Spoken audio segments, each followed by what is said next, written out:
Good morning, students. Welcome to St. Lawrence School and now online classes. Today we are going to study chapter 2 of class 6, that is landform. Introductions. The earth's surface is not uniform. Some places from highlands such as mountains and plateaus, while some forms lowlands such as river valleys and plains. These landforms are created over a long period of time as a result of forces acting either within the earth or above the surface of the earth. So there are two types of the forces that work to form the landform on the earth. One inside of the earth, that are called the internal forces, and second that are work at the surface of the earth, that are called external forces. Formation of the landforms, they are formed with the two forces, inner forces and outer forces. Inner forces are called the external forces that work inside of the earth.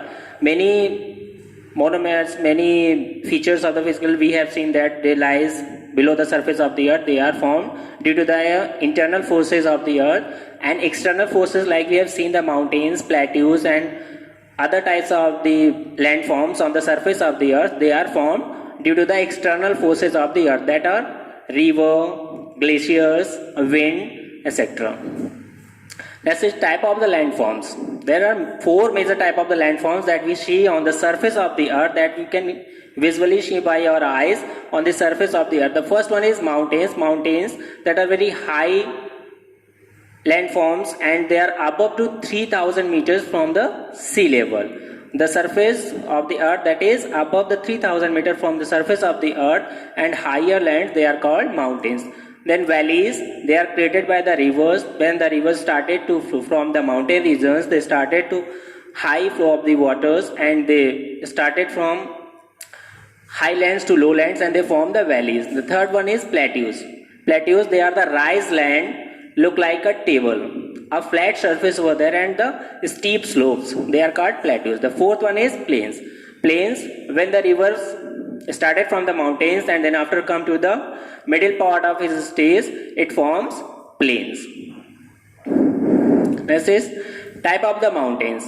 There are three main types of the mountains. First one is fold mountains, second one is block mountains, and third one is volcanic mountains. Fold mountains, when the tectonic plates of the earth moves, as we know that the earth is already in liquid form in sides, and the tectonic plates, they are moving over that liquid parts. So they move together apart and they fold the loose tectonic plates and make the fold mountains. The second one is block mountains. Block mountains, when a large piece of the land get down with the movements of the tectonic plates, the block mountains are formed. The third one is volcanic mountains. We have seen the volcanic eruptions. Sometimes the volcanoes just go high up and erupted, and after that they don't erupt for a long period of time. So the cones and the craters of that volcanics becomes like a mountain.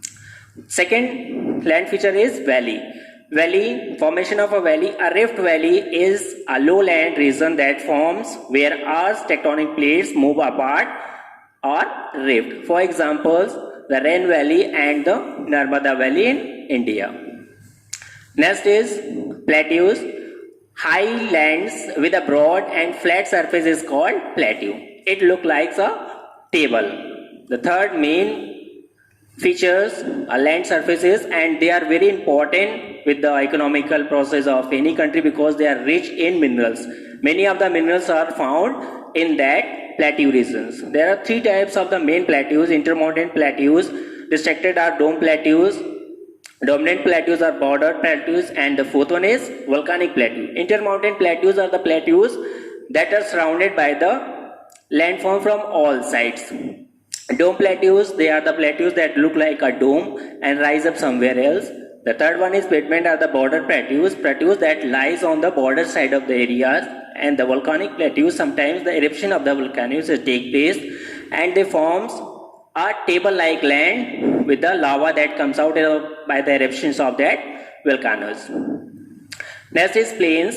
A plain is a broad area of relatively flat lands. It is a comparatively level surface of land at a low elevations about 500 feet above the sea level. From the sea, the interactions of the continents are occupied by the plains. It means it covers the large area of the continents, and the lowland and the flat surface area that lies over the 500 meters from the sea levels, they are called plains.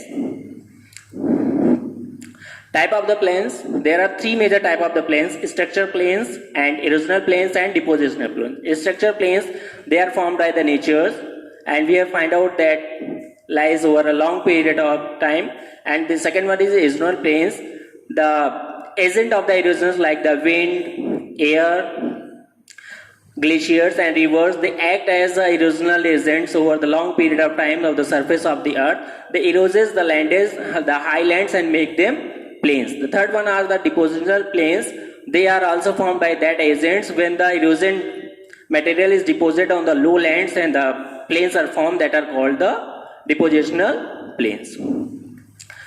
Landforms and the peoples. Well, different type of the landforms are found on the surface. So what are the activities of the human beings over there with that landforms, and how the life is possible on the different type of the landforms over there. First of all, we have studied about life in the mountains. The first point is that mountains are rocky and steepy, hence fewer people choose to live in that difficult terrains. It means mountains are not even, they are very uneven, and it is not good to make their roads, houses, and very less employments and the human activities are available over there. For that, people don't choose to live over there. Second point is this: cultivation is difficult. As we see that they are very slopey, so cultivation is not possible over there. With some scientific tools and new methods, we have started to cultivate it over the slopes of the mountains, but in the ancient time it is not able, peoples are not able to cultivate over the long period of time on the mountains. So it is not easy for the peoples to live over there on the slopes of the mountains. Third one is that transport network is not well developed.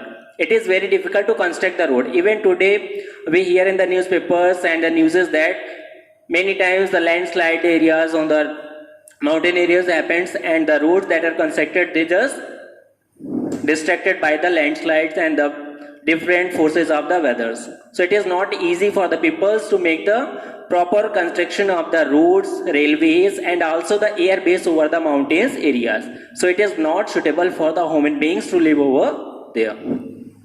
Next is life in plains. Plains that are the very suitable part of the earth's surface for the human beings to live. First point is that plains are flat, which make it easy to build houses and road it.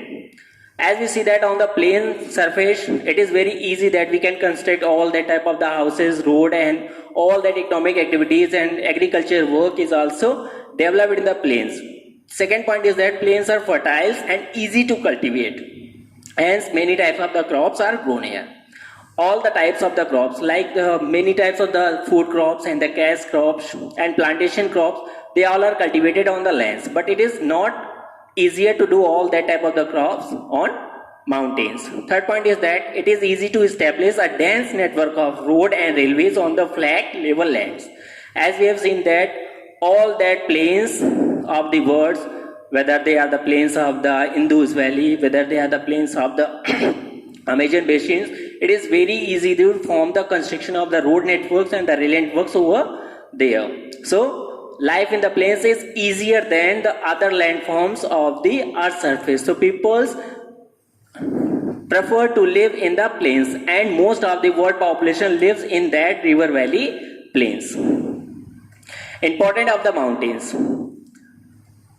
Before that, we have studies about the importance of the plains, how the plains are very important and suitable for the living of the peoples. But mountains are also important, and they have many good things that are very useful for the any countries. First of all is that mountains serve as an efficient barrier against the cold and hot winds and attacks of the enemies. Like that, we have seen the Himalaya mountains range that lies over the north of the India. It stops the cold winds from the Siberia. If suppose that if there is no mountain range in the northern part of the India, so the northern part of India became as a cold desert with the cold winds of the Siberia.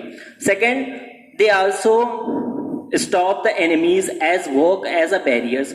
Second thing, they also tame that mountain laden winds that is started from the Bay of Bengal and Arabian Sea. They captured them and enabled them to reign over there in the northern plains of the India.